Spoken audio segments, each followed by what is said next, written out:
अस्सलाम वालेकुम नाज़रीन। आमिर मीर साहब ने एक इंकशाफ किया है और वो ये कि कहा जाता है कि अगर आर्मी चीफ के ख़िलाफ़ कोई कार्रवाई हुई या उनको सज़ा हुई तो इससे इदारे का जो मोराल है वो डाउन हो जाएगा।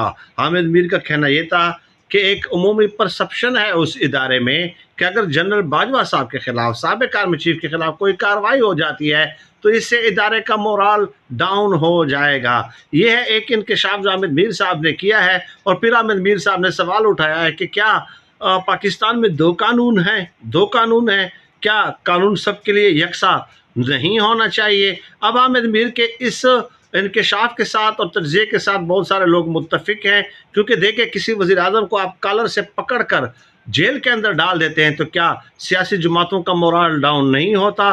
क्या जुल्फ़िकार अली भुट्टो को फांसी देने से क्या सियासी जमातों का मोराल डाउन नहीं होता? बहरहाल